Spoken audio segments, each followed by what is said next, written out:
Момбек Әбдәкімұлы. Қараман Қарақшы. Хикаят. Қараманды халық шартты түрде Қарақшы деп атағанымен, оның атқарған істері тасадан оқ атып, ауыл тентегінен ұзай алмайтын, кейбір бұзықтардың қылықтарына мүлдем ұқсамайтын. Тек қанішерлер мен бас кеселер ортасында әділдік орнатам деп күреске түскен. Іс-әрекеті кең ауқымды қамтыған қаһарман болған. Жамандыққа жаны қас Қараман өмір бойы тек кедей мен шаруаға, кембағал мен жетім жесірге зәбір көрсетушілермен күрескен.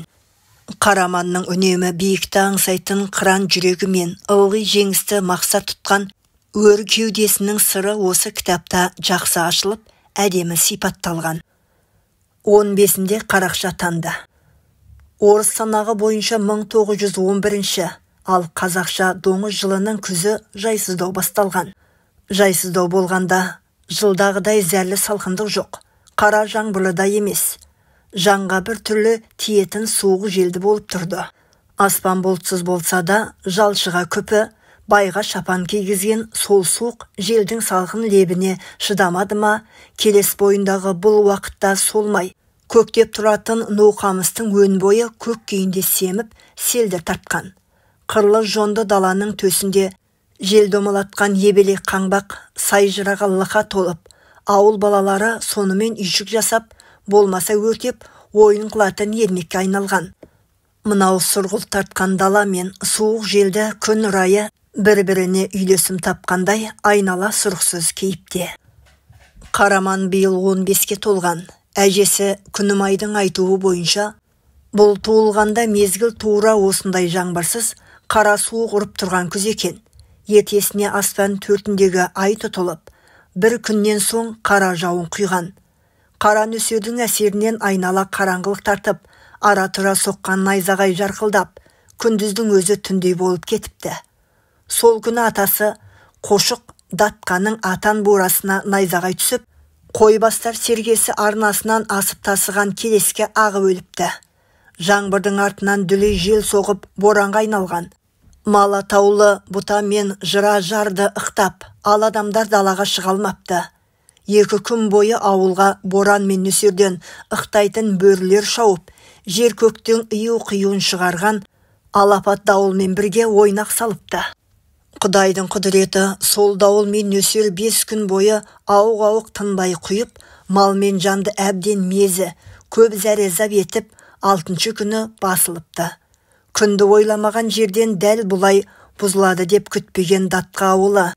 Келестің іргесіндегі қамыспен жабылған қыстау тамдарына көшпей, жылғаға тамандау күздеуде отыр екен сол кезде. 5 күн бойы құйған нөсер кезінде күздеудегі қара киіз үйден сорғалап жаңбыр өтіпті. Киіз үстіне киіз жапса да, бәрібір дүлей жауынға төтеп бере алмай, су сорғалай берген ғой. Сонда әлі 5-ке бөленбей, қандақта жатқан Қараманның бетіне қайта-қайта су тамыпты.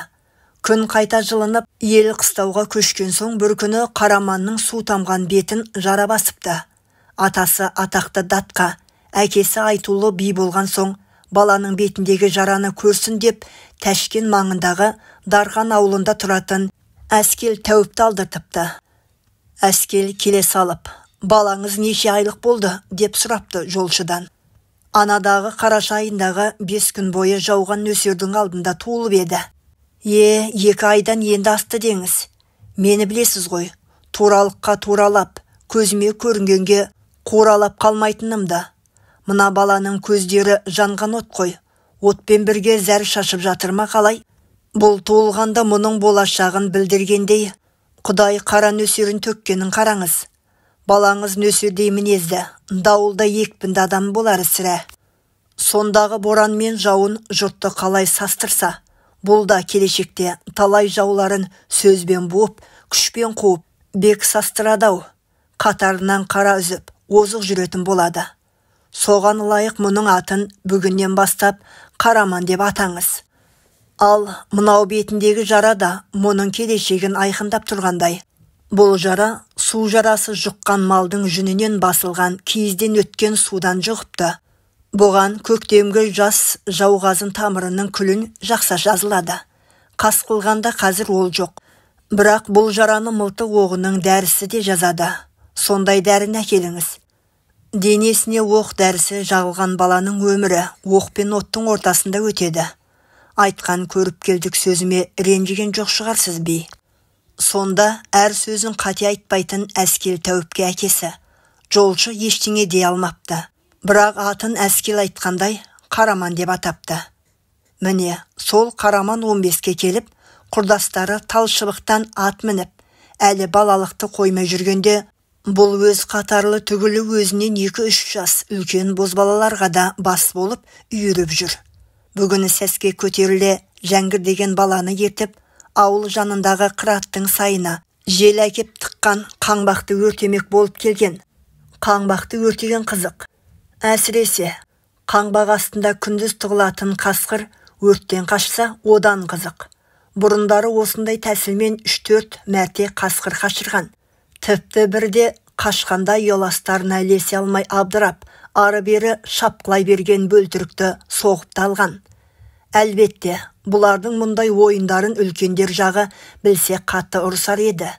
Отпен, қасқырмен ойнауға олар жол бермесі хақ. Қараманның әкесі елге сыйлы би, атақты әрі бай адам болғасын, үйінде бәрі бар. Жұрттың балаларының тісі тие бермейтін тәтті кесек қантта, керек десеңіз, Тәшкендегі саудагерлердің өздері әкеліп тастайтын қағазға оралған мәмпәси де бар. Басқалар үйіндегі отын шақпақ таспен әрең тұтатса, Қараманның үйінде жұдырықтай қорапты кеуірт бар. Бүгін сондай қорапты кеуірттің бірін үйден ала шыққан. Екеуі қыраттан асып, терең сайда үйілген қаңбақ маңына келгенде, тиіп кететін шығар. Ал астында қасқыр болып өзімізге шапса қайтеміз, деді Жәңгір. Сөзіңе болайын, ауыл қашықта ғой, өрт жетуші ме еді? Егер қасқыр өзімізге шапса, қолымыздағы сойылдармен соқпаймыз ба? Болмаса, белбеудегі қанжарды алып, соя саламыз. Қараман қаңбақты тұтада бастады. Бірақ күн жауғанмен, күздің қара салқыны топ қаңбақты дымқылдап тастаған ба, от тұтанбай қойды. Қараман сонда да қоймай, кеуірттің бірінен соң бірін шағып, әуреге түсіп жатты. Жанбаса өртемей-ақ қояйық та, дейді Жәңгір қайта-қайта. Сен, су жүрек, менің меселімді қайтармай тыныш тұршы. Қу қаңбақ жанбай қайда барады? Жағам деген соң жағам. Ой, нәлеті, тағы да өшіп қалды. Жаңа үйден 2-3 кеуірт ала шықпаппын ғой. Қанша от қойса да қаңбақ қау етіп жана қоймады. Осы кезде қаңбақты сайдың арғы үстіндегі тексте бір топ қой айдаған 2 адам көрінді. Олар қойларын сай жиегімен жай айдап өтті де, бұлардың қасына келді. Екеуі де 20-дан асып қалған жігіттер. Мінгендері жарау болмаса да, күйлі мініс аттары. Үстерінде киімдері көне тоз. Соған қарағанда бұлар бір байдың малшылары ау. Қараман қойларға көз тастап еді, жануарлар шетінен қоңды екен. Сыра Тәшкендегі базарға айдалып бара жатқан қойлар тәрізді. Айдаладағы сайдың тасасында неғып отырсыңдар, деді әбден тозығы жеткен түлкі тымақ киген біреуі.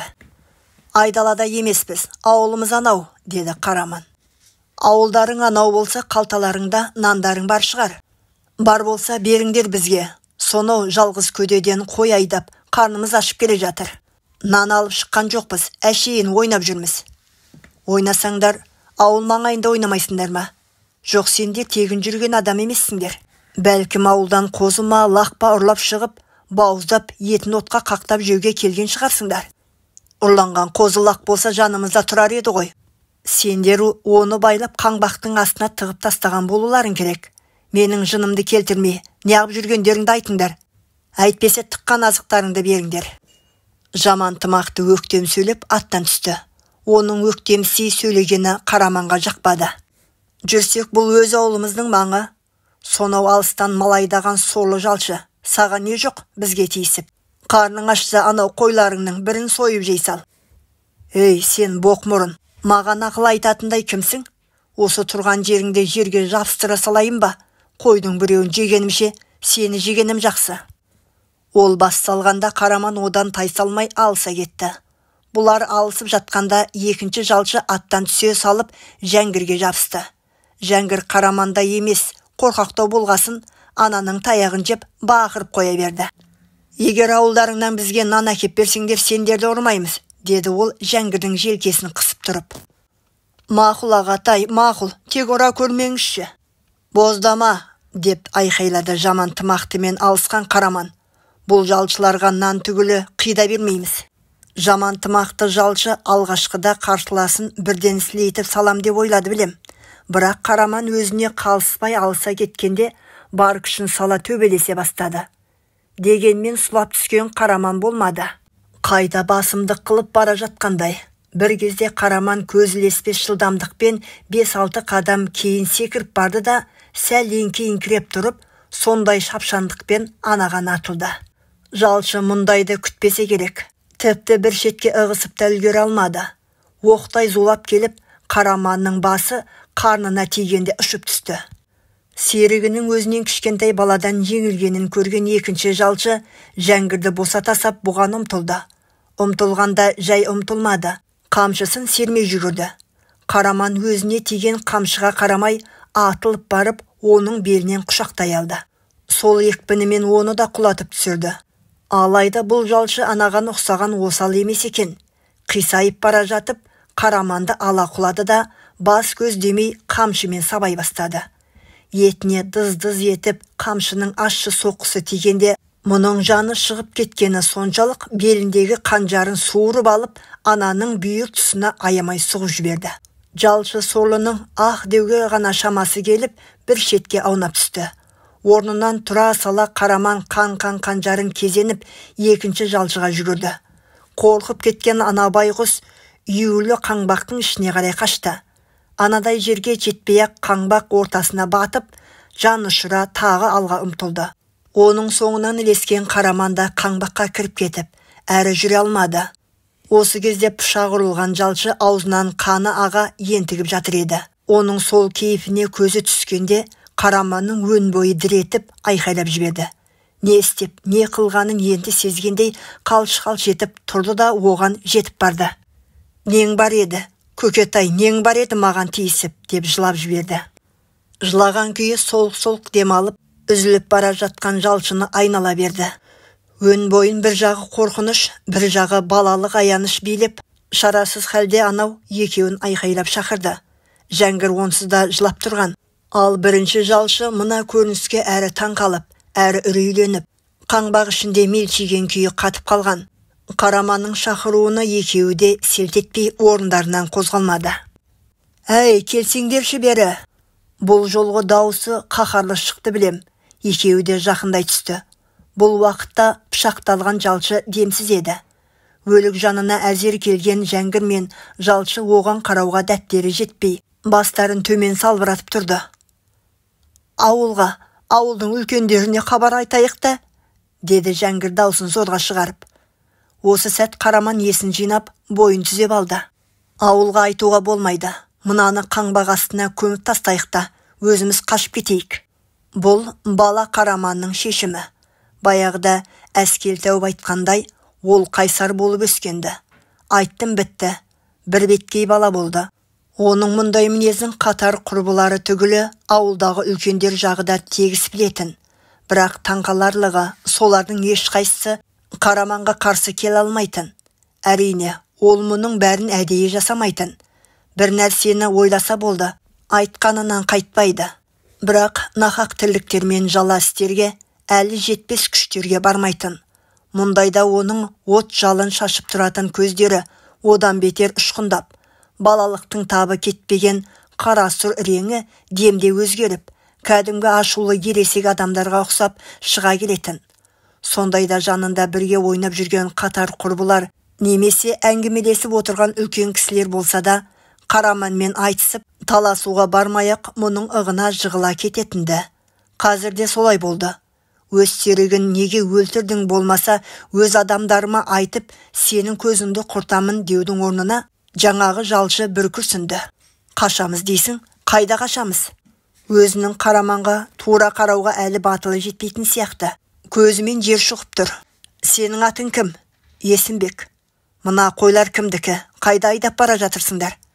Көк мойын, Сапар қажының қойлары. Тәшкенге базарға айдап барамыз. Өзің қай рудансың? Тегімнің кім екенін білмеймін. Сапар қажының айтуынша жазық маңындағы Құрама елінен екенмін. Мен кішкентай кезімде шешем қайтыс болыпты. Түкке жарымай жүрген әкем мені Әнгірен жақтың бір байына 2 қойға айырбастап жіберіпті. Ол бай мені өскенде жалшы қылам деп ойласа керек. Бірақ тағдырың аянышты екен. Қалған әңгімелеріңді кейін айтарсың. Ал қазір Жәңгір екеуің өлікті домалатып, қаңбақ астына тыңдар. Мұрнының боғы ағып, әлі ағыл-тегіл болып қалшылдаған Жәңгір. Мен оны ұстамай-ақ қояйыншы, Қараман. Есімбектің өзі-ақ домалата салсын, деді жалынышпен. Есімбек оны күткенде жоқ. Серігінің аяғынан сүйреп, қаңбақ астына тығып тастады. Дәл қазір бұлардың тірлігін сырттан біреу байқаған болса, мыналарды нағыз қаныпезер адам өлтіргіштер деп ойлауы кәдікті. Өйткені дәл осылардың қасындағы балалар адам өлтіріп, одан соң жайбарақат сөйлесіп тұрып, өлікті жасырудың амалын іздеуі қарақшылықты кәсіп етіп жүрген кісілердің тірлігі сияқты болып көрінер еді. Алайда мұнда келешектегі ғұмыры ылғи сергелдеңмен өтетін бала Қараманның рухы мен жанкештілігі, ештеңеден қорықпай, қиын қыстау сәтте тез шешім шығаратын қайсарлығы басым боп тұрды. Ол өзінің былайғы айқаспен өтетін ғұмырындағы ең алғашқы қатыгездік пен батылдықтың баспалдағын осы жерде аттады. Жоқ, аттады емес, аттап қойды. Келешек күндеріндегі қиянат пен зорлыққа ешқандай төзбейтін, және ондайлармен ешқашан келісімге келмейтін, келе алмайтын қатылдығы мен қаһармандығын да осы жерден бастап көрсеткен. Бағанадан бері үшеуінің билігін қолына алған Қараман Есімбек өлікті жасырып болған кезде «Қойларыңды қай базарға айдап барасыңдар?» деп сұрады. «Ташкендегі Шора базарға». «Қожайын қайда?» «Бізден бөлек кеткен. Енді ол бізді базарда күтіп отырған болуы керек». «Ташкенде Шорадан басқа қандай базар бар?» «Базар көп қой, қайсысын сұрайсың?» «Мал сататын базарларды айтам». «Ташкенттің арғы жағында қойлықты бар. Онда базар 7-сіне 3 рет болады». «Қойларды сонда бір күнде айдап жете аламыз ба?»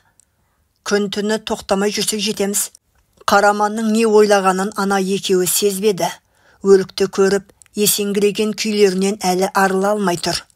«Жәңгір, анау атты әкел. Есімбек екеуің оған мінгесіңдер». «Сонда қайда барамыз?» «Қайда барамыңыз не сенің? Ауылдан кетеміз. Біздің адам өлтіргенімізді білсе, әке-шешеміз оңдырмайды. Олар бұл тірлігімізді түбі біліп қояды. Сонда не істейміз? Одан да қашып кетейік. Қашқанда құр қашпаймыз. Есімбектің қойларын базарға апарып сатамыз да, үшеуміз Ташкенде өмір сүреміз». «Иә саған, біз әлі кішкентаймыз. Қойларды сата алмаймыз да». «Сен боқ мұрын, осында қал. Жаңа Есімбек қойлардың иесі Сапар деген бай демеді ме? Сол Сапар келіп, жалшысының өлігі мен қойларын даулағанда сені ұстап әкетеді. Сосын әмір көкіңе ұқсатып, ит жеккенге айдаласың. Ақыры әке-шешең жоқ, ал ағаң сені байлардан ажыратып алар деймісің? Есімбек, кеттік, бұл қалсын». Қараманның шын айтып тұрғанына көзі жеткен Есімбек: «Ойбай, жолда Сапар қажы ұстап алса қайтеміз?» деді дірілдеп. «Біз ол жүрмейтін жолмен жүреміз. Бол, тезірек кетейік». Қойлар боз қуалап ұзап барады. Қараман осыны айтып өлген жалшының атына мінді. Есімбек өз атына қонды. Екеуінің өзін тастап бара жатқанына назаланған Жәңгір: «Ой, Қараман, тоқта деймін саған. Қалмаймын мен бұл жерде, тастамашы мені», деп Қараманның шылауына жармасты. «Бізге ілесетін болсаң алдымен көз жасыңды тый. Одан соң бұдан былай ешқашан жыламаймын деп уәде бер». «Мақұл, енді еш уақытта жыламаймын». Жәңгір сөзін дәлелдегісі келгендей көздері мен мұрнын сүртіп қойды. «Бар онда, Есімбекке мінгес». Атқа мінген үшеуі Бозтал сайына қарай жайылған қойларды кері қайтарып, Ташкент бағытына бұрды. 10-11 жасынан ауыл балаларының арасында батыр атанған Қараманның алғашқы қарашылық жолы осылай басталды.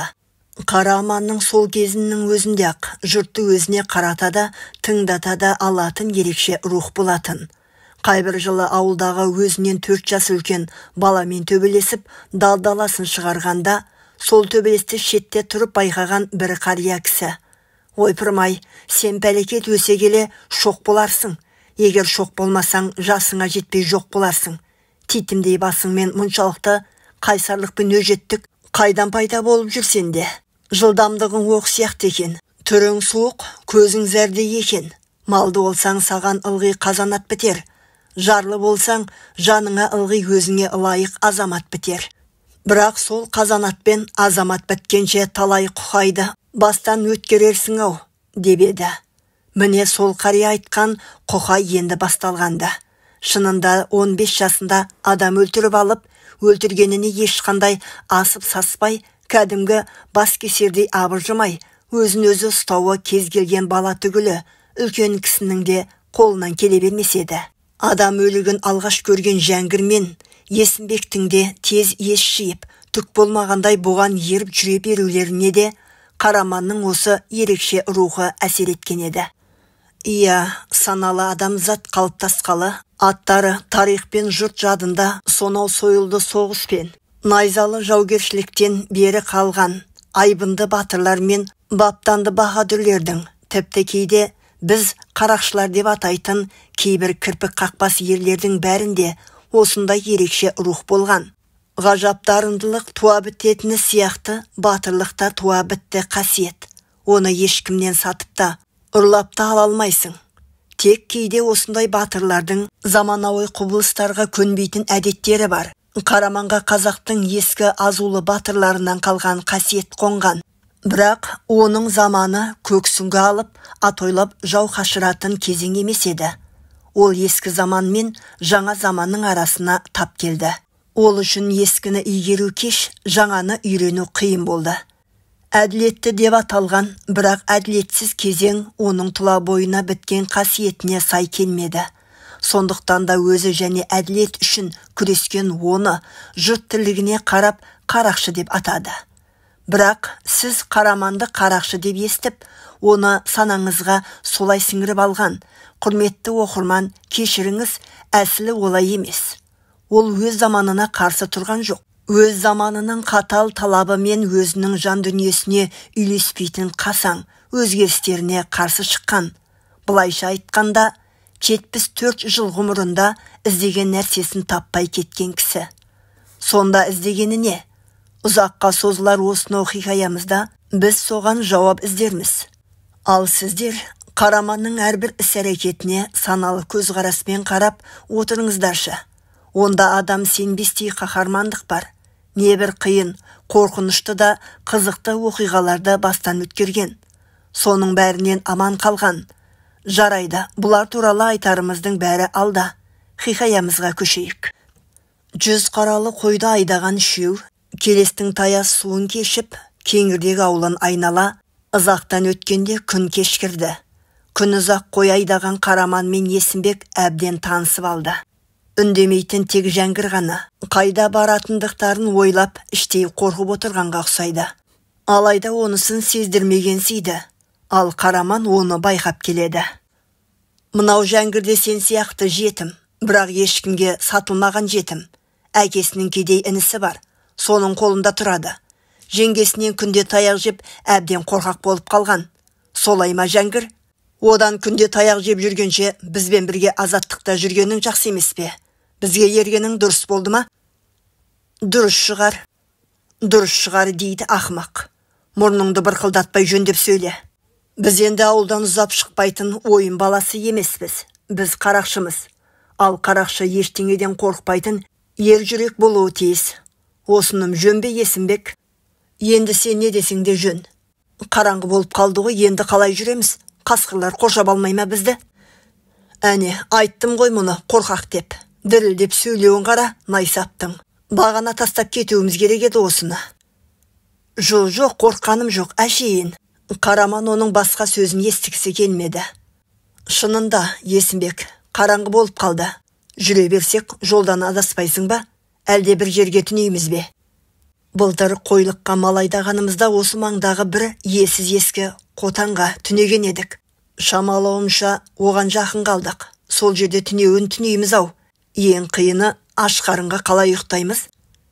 Неге аш боламыз? Мына қойлардың бірін сойып жемейміз бе? Отын табылса, оттық бар, етті отқа қақтап жеп аламыз. бір қойдың етін үшеуміз қайтып таусамыз, ет қалып кетсе обал емес пе? Сен бүйтіп бейшаралығыңды көрсетпе, Жәңгір. Үшеумізден артылған етті жаңа сен қорқып келе жатқан қасқырларға береміз. Сонда олар сені жемейді. Ой, итай, тура өзінің малын соятындай. Одан кейін ешкім сөйлемеді.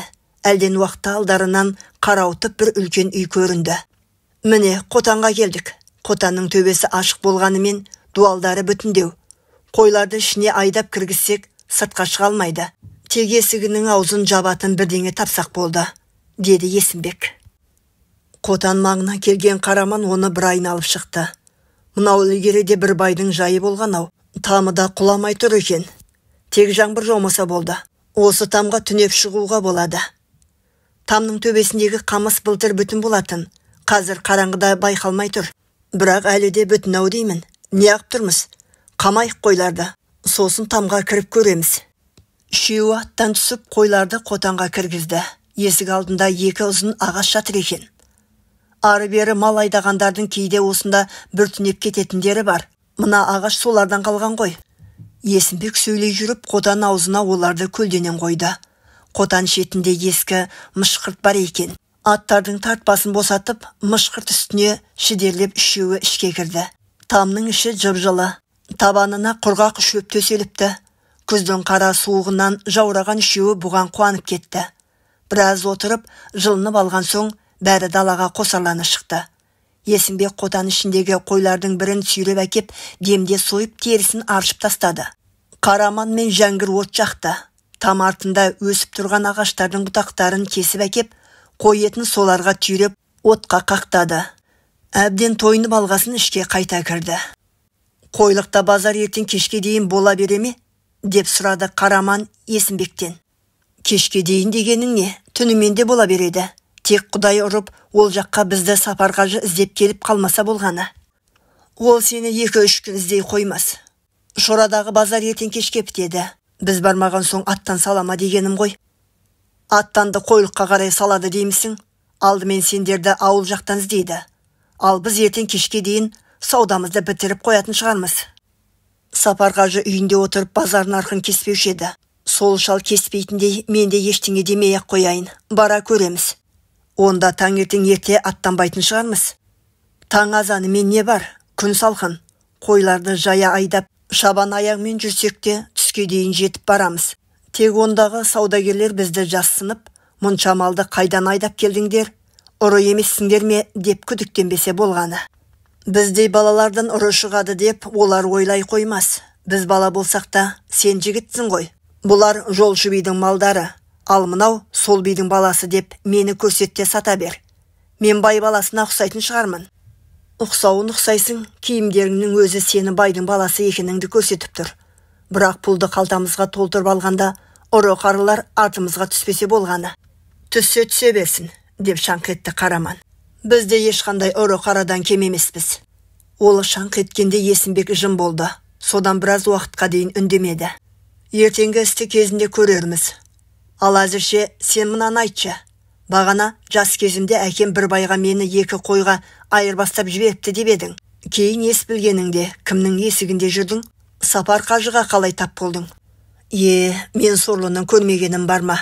Өзіңнің әке-шешең болмай кісі есігінде жүру қандай азап. Тозақпен бірдей ғой. Әсіресе бала кезде жарқылдап күліп, шапқылап ойнай алмай, азаннан кешке дейін қой мен қозының соңында салпақтап жүру. Тамыққа пара-пар емес пе? Менің ес білгенімнен көргенім мал. Ешкім мені еркелеткен жоқ. Тіпті бала боп рахаттана ұйықтағанда емеспін.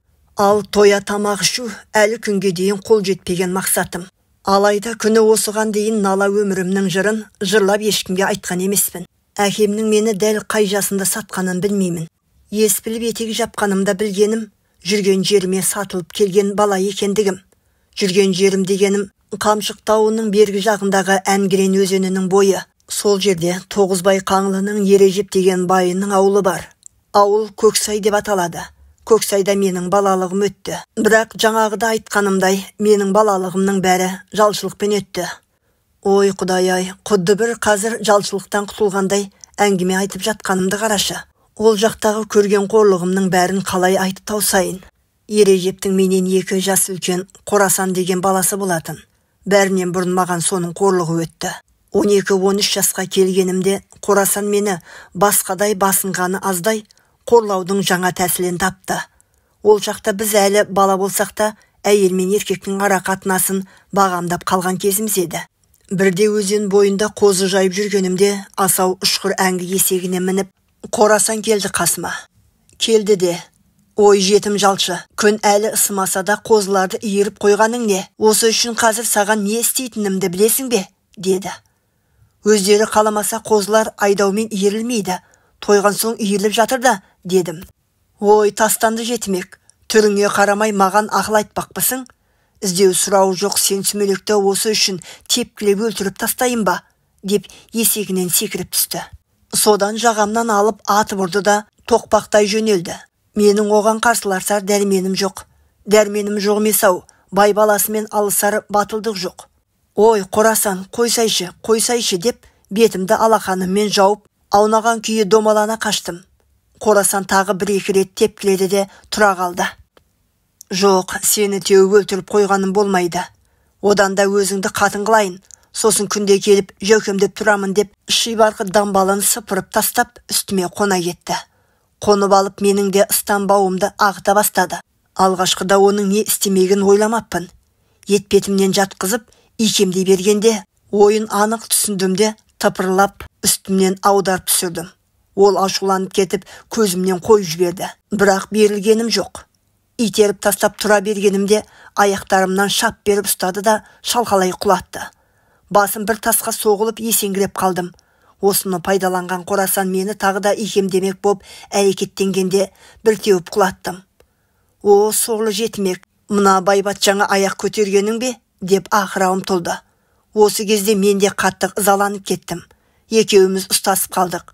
Сөйтсем оның түк күші жоқ екен. Уақытылы ұйықтап, қалағанынша қарын тойдырып, еріккенінен әркімге тиісіп жүрген ол әншейін боққарын боп шықты. Атып ұрдым. Содан бұрыннан көрсетіп жүрген зәбірлері есіме түсіп, оны былшылдата соқтым. Қорасан менен мұндайды күтпесе керек. 3-4 соққы тигесін. «Ойбай, өлдім. Ойбай, есімбек, қойшы. Болды. Енді саған тиіспеймін. Қаласаң сен байбатша, мен құлың болайын» деп жылап жалынды. Мен қанша дегенмен жалтақ, қорқақ болып өскен адаммын ғой. Әлгі сөзінен кейін оны жібере салдым да заматта өз ісімнен опық жеп, 2 қолыммен бетімді баса отыра кеттім. Қорасан болса тұра сап, анадай жердегі шалбарын қолына іле есегіне қарай жүгірді. Есегіне жеткен соң міне сап, ауылды бетке ала құйғыта жөнелді. Ал мен оның бұл кетісіне бір жағы таңғалып, бір жағы абдырап отырып қалдым. Таңғалғаным оның осынша қорқақ екеніне көзім жетті. Абдырағаным ауылдан біреулерді ертіп келіп, сілемді қатырып тастар ма екен деп ойлағаным еді. Сөйтіп, бойымды үрей билей бастады. Қанша айтқанмен өзім сияқты жалшы емес, бай баласын таяқтадым ғой. Содан бойымды билеген үрейді баса алмай, солқылдап ұзақ жыладым. Арқа сүйер, пана тұтар ешкімім жоқтығынан алып, алғаш рет өмірден бас кешердей болдым. Соның әсерінен ары қарайғы тағдырым жайында ойлағым келмей, Қамшық тауына қарай тоқтамай жүгіре бердім. «Ережепбайдың қозыларын тастап кете бердің бе сонда?» деді Жәңгір. «Қабан қауай, қашқан адам қозыларды не қылсын?» деп Қараман оны тыйып тастады. «Ары қарай не болды? Айта бер». Содан сенсеңдер 3 күн 3 түн қарайған ауыл атаулыға жоламай қаңғып жүрдім. 3-ші күні тау етегіндегі бір бұлақтың басына аялдадым. Мезгіл жаздың күні болған соң аштыққа шыдадым, бірақ суға шыдау қиын екен. Әлгі бұлақтың басына келген соң ішіме сыйғанша су ішіп, жата кетіп едім, қатып қалыппын. Бір кезде біреулер түтіп оятып жатыр. Көзімді ашсам, үстімнен 2 кісі төніп тұр. Арғы жақта тағы 3-4 аттылы кісілер қараяды. «Ей, елсіз жерде бұлақ басында жатқан не қылған баласың?» деді олардың бірі менің оянғанымды көріп. Сосын артына бұрылып: «Бәрің тілдеріңді кәлимаға келтіріп, бұл жатқан шайтан шығар деп жақындауға қорқып тұр едіңдер. Міне, көрдіңдер ме? Шайтан емес, кәдімгі бала. Ей бала, айтсаңшы, қайдан жүрген адамсың?» Бұлардың Ережепбайдың адамдары емес екендіктерін білдім де, адасып жүрген адамын дедім. «Адассаң ауылыңды айт, апарып тастаймыз» деді анау. Мен ауылымды айтпай, Әр нәрсенің басын бір шалып, далбасалап отырдым. Алайда аналар тықақтап қоймаған соң жылап отырып, бар шынымды айттым. Сонда олардың нақты не айтқаны есімде жоқ. Онда біздің ауылға бала боласың деп атқа мінгестіріп алды. Сөйтіп Сапар қажының ауылына тап болдым. Бірақ жетімнің аты жетім, жалшының аты жалшы емес пе? Мұнда да көп теперіш көріп өстім. Теперіш көріп өссем де, есейгенде еш жаққа қашып кете алмадым. Қашудың реті көп, алайда құлақ кесті құлға айналған мен қашқанда қайда барам деген жасықтықпен жасқаншақтықтан аса алмай жүрдім. Бұрындары Сапар қажы Тәшкенге мал айдатқанда жанымызға өз адамдарының бірін ілестіріп жіберуші еді. Ал соңғы уақыттарда бізге сеніп, жанымызға ешкімді қоспайды. Осы жолы да солай тұғын. Бағанағы маған тиісіп ажал тапқан жігітте өзің сияқты жетім жалшыма еді. Ол бейшараның аты Құтбай. Ілгерде Сапар қажының бір ағайындары Қазғұрт жақтан қыз алғанда, қалың малмен қоса бір құл бір күн келіпті. Құтбай солардан туған бала. Әке шешесі тірі ме? Тірі, Құтбайдан басқа да балалары көп. Бәрі Сапар қажыға малайлық қылады. Осы сәтте үй сыртынан аттың дүбірі естілді. Бәрі елең етісіп сыртқа құлақ түрді. Сырттағы дыбыс жалғыз аттың дүбірі емес сияқты. Ой, қараңдар, қора алдында екі ат шідерлеулі тұр. Пәлі, қора толы қой. Там ішінде бір ұрылар жатыр ау деймін. Мылтықтарыңды оқтап дайындалыңдар. Өздері екеу-ақ екен. Екеуін атып тастап, мына малдарына ие болайық. Құдай берем десе осылай бере салады, деген дауыс шықты. Кімдер бұлар? Ойбай, Сапар қажының адамдары емес пе? Келіп тұрған, деді Жәңгір сыбырлап. Есімбектің де қорыққанынан үні шықпады. Қараман беліндегі қанжарын қысып ұстап, орнынан тұрды. Есімбек, мына дауыстар таныс емес пе саған? Таныс емес. Бізді атып тастаймыз дегеніне қарағанда бұлар баукеспе қарақшылар болды ғой. Біткен жеріміз осы шығар. Қап, Құдай-ай, нем бар еді сендерге ілесіп. Өй, сен сүмелек Жәңгір, өшір үніңді. Сырттағы дауыстар үдей түсіп, 3-4 адам жарыса сөйледі. Мына қойлар қойлыққа айдалып бара жатқан малдар емес пе екен? Жаңа айттым емес пе? Құдай берем десе бере салады деп. Бұл базашылар біздің ырзығымызға тап келіпті. Енді оларға малда, жанда жоқ. 3-4 күннен бері уысымызға ештеңе түспей әбден қиналып едік. Енді міне несібе деген алдымыздан шыға келді. Әй, болсаңдаршы, мылтықтарыңды оқтамай неге тұрсыңдар? Ішке кіріңдерде отырғандардың кімдер екендіктеріне қарамай атып тастаңдар, деді алғашқы сөйлеген кісі даусын көтеріп. Сен ат дейсің, өзімізге таныс адамдар болып шықса қайтеміз? Біздің таныстар бұлай жай барақат жатпайды. Аттарының түрлерінен көріп-ақ тұрмын ғой. Не бай мінетін, не ұры-қары мінетін аттар емес. Демек, бұлар қайдағы бір жүргінші. Өй, жүргінші деппін ғой. Жалданып мал айдаушылар. Әлде қандай байдың іздеу сұрауы жоқ, жалшыларын аяп не қыламыз? Айда, орындаңдар айтқанымда. Оларды өлтірмей-ақ малдарын айдап кете берсекше. Ал артымыздан қуса өлтіруімізге себеп табылар еді. Артымыздан білдірмей жүріп отырса ше. Артық куәнің керегі не бізге? Қараңғы тамның қай қуысынан табамыз оларды. Ішке кіріп мылтықты бір атсаң, өздері қатып шығады. Сырттағылар осылайша сөйлесіп тамға жақындады. Ойбай, не істейміз, келе жатыр, деді Жәңгір. Есімбек, төргі бөлменің тесігі ашығы, дабырламай жүріңдер сол жаққа, деп Қараман орнынан жылжыды. Артынан Есімбек пен Жәңгір ілесті. Үшеуі төргі бөлмеге жетіп, ашық тұрған тесіктен секіріп сыртқа шықты. Далаға қарай қашайық. Қашпаймыз, Есімбек. Аналар тамның ішінде бізді іздеп әуре болып жатқанда, жайлап барып, есік алдындағы аттарын әкетіп қалайық. Содан соң көрейік не істейтіндерін. Ой, мен қорқам, деп Жәңгір тағы қалшылдап сөйлей беріп еді. Қараман басынан бір ұрды. Қорықсаң қаш, анау далаға қарай. Болды, қашпаймын. Осы кезде там ішінен гүрс еткен мылтық дауысы естілді. Мылтық дауысы там ішін ғана емес, қара түн басқан даланы да тітіркендіріп жіберді. Одан Қарамандар да дір етіп, оқ өздеріне қарап атылғандай етпеттерінен жата-жата қалысты. Там ішіндегілер болса, бір нәрселерді айтып даурығысып жүр. Бұлай жата берсе өздерінің ұсталатындықтарын Қараман білді. Уақытты созбай тұрайық. Үшеуі тамда айналып есік алдына келді. Қотан маңында қосақтаулы 4 ат тұр. Бәрі жарау аттар. Ерлерінің басына бір сойыл ілінген. Екеуің 2 атқа мініп, қалған екеуін жетекке алыңдар. Мен өз аттарымыздың біріне мінейін. Есімбек пен Жәңгірдің жандары қалмай, апыл-ғұпыл екі атқа мінді. Қараман Қотан бұрышындағы өз аттарына жүгіріп барып, шідерін шешті де біреуіне мініп, біреуін жетекке алды. Бұл уақытта жетектеріне бір-бір ат алған ана екеу Қотан маңынан ұзай берген. Қараман атын желдірте шаптырып, оларға демде жетті. Жеттің бе? Деді оны көрген Жәңгір. Аттарға қамшы басып ұзап кетейік. Сәл жүріп барып тоқтайық, аналар аттарын қалай жоқтар екен. Бұлар онша ұзапта үлгермеді. Арт жақтан бір-бірімен айқайласып, ұрысқан дауыстар естілді. Тамға кіреміз деп қоймаған сен, енді не болды? Аттарымыздан да айырылдық. Олар іште емес, сыртта тұрдау деймін. Әйтпесе тамнан қалай шығып кетті? Тесіктен секіріп кеткенді. Айдалада жаяу қалдық-ау, енді не амал қылдық? Бақыра бермей біреуін Қотанды айналып шығыңдаршы. Аттар жайылып кеткен шығар. Тықыр жерде қайдағы жайылу? Қотан бұрышындағы шідерлеулі тұрған аттар да жоқ. Біздікіні қосып әдейі алып кетіпті. Аттарсыз мына қойлардың бізге керегіне. Зарлана бермей жапшы аузыңды. Жапсаң өзің жап. Бүгін кештен бері бізге басынып барасың ғой өзі. Сенің ақмақтығыңнан кешеде жолымыз болмады. Сен хайуанға дымыңды шығарма дедім ғой. Атып салайын ба қазір? Атып көрші. Айқайласқандар одан әрі қарай бір-бірімен алысып жұлысып кетті ме, дауыстары сап тыйылды. Тек әркез біреуінің қойсаңдаршы дегені естілді. Бір уақытта гүрс еткен мылтық дауысы шықты да тым-тырыс болды. Тыныштық біразға созылды. Қарсы сөз айтып қанымды қарайтсаңдар, бәріңді де осылай жаһаннамға аттандырам. Айда, екеуің мына сүмелектің өлігін Қотан шетіне сүйреп тастаңдар. Сүйегін бөрі кемірсін.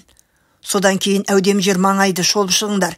Қашқындар қойларын тастап ұзап кете қоймас, деген бағанадан бері өктем сөйлеген кісінің дауысы естілді.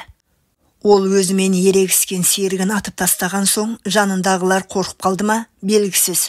Одан кейін жанжал сөз айтылмады. Айтылса да естілмеді ме, әйтеуір тағы тыныштық орнады. Неге тып-тыныш болып қалды, деді Есімбек. Жанындағылар жаңағы сөйлеген кісінің айтқанын орындауға кірісті-ау деймін. Олар осы тұсқа дейін келуі мүмкін. Ұзай түсейік. Үшеуі ұзап барып тоқтады. Тағы да жүре түсейікші. Аналар келіп қалса қорқам. Қараман мен Есімбек Жәңгірдің сөзін құлақтарына да қыстырмады. Есімбек, менің не ойлап тұрғанымды білесің бе? Білсем өзіме қайта салмаймын ба? Анау ұрыларға соншама қойды жайдан жай тастап кете бермекпіз бе? Олардың төртеу екенін аттарынан білдік. Жаңа біреу өлді, енді олар үшеу. Бізде үшеуміз. Мына боқ мұрынды есептемесем де болады. Екеуміз сол үшеуін қолға түсіруге әрекет жасайық. Қалай? Мен білсем, екі ұры бізді екі жаққа шығып іздеп жүр. Екеуміз кері қайтайық.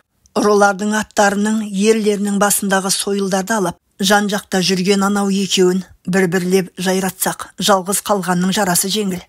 Бұл мүмкін емес қой. Ұрылар бір-бірлеп емес, екеулеп жүрген шығар. Оның үстіне мылтықтары бар. Жақындай алар ма екенбіз? Ал біз айлакерлік жасаймыз. Ауылдағы үйге атақты ұры Қосан көп келетін. Сонда ол әкеме күзетшілерді қалай жайратып, жылқыларды қалай айдап кетедінін айтып отырушы еді. Егер бізді іздеп жүрген ұрылар алдымыздан шыға келсе, Қосанның тәсілін пайдаланамыз. Ондай тәсіл түнде жүде әдемі іске асады. Оның қандай тәсіл екенін мен білмей тұрмын. Іске асыра аламыз ба оны? Қараман ат үстінде тұрып, Қосаннан естіген тәсілді көрсетіп, біраз түсіндірді. Ауылда жүргенде түн ішінде ат үстінде отырып, осыны 3-4 рет байқап көрдім. Шынында жаныңнан өткен кісі ат жанында адам тұр деп ойлай бермейді. Бәрібір қиындау екен, жүрегім дауаламай тұрғаны. Бұлай кер тартпалық жасау қажетсіз. Өйткені артқа қайрылар жол жоқ бізге. Ақыры қашқын атандық, енді өзіміз үшін күресуіміз керек. Пұлымыз болмаса шаһарда қалай күн кешеміз? Ал пұлды қойларды сатып табамыз. Сен бармасаң бармай-ақ қой. Мен өзім-ақ барамын. Мына аттарды сатсақ та талай пұл болады ғой. Аттарды сату қиын. Базарда анау ұрылардың осы аттарын танып қоятын адам жоқ дейсің бе? Олардың тамыр таныстары барлық жерде болады. Қосан ұры осылай деп отыратын. Осыдан кейін Есімбектің Қараманға ермеуге амалы қалмады. Астындағы аттың ерінің қасына ілінген сойылды қарына іліп, Қараманға ілесті. Мен қайтемін, деді Жәңгір жыламсырап. Сен осында тұра бер. Аттың үстінде отырғанда қорықпайтын шығарсың. Әрі мына 4 атқа қарауыл бол, ұрыларды жайғасақ келіп алып кетеміз. Бір өзім қалуға қорқам. Қал деген соң қал. Қараманның қатқыл үніне жауап айталмаған жәңгір үнсіз қала берді. Түнгі аспан ашық болғанмен дала қою қараңғы. Адам көзі сонадайдағы бейнені бірден байқай қоюы неғайбыл. Әудем жер жүрген соң Қараман сыбырлай сөйледі. Біз көре бермейміз, ал ұрылардың түн қараңғы болмақ түгілі. Тас түнек болып тұрса да, мал мен жанды бір шақырым жерден байқап қоятыны бар. Сондықтан да еңкейіп, аттың жалын құша жүрейік. Біреу-міреу алдымыздан шыға қалса, қосанның тәсіліне көшеміз. Екеуі ат жалына жабысып алды. Тағы біраз жүргенде анадай жерден жөткірінген кісінің дыбысы естілді.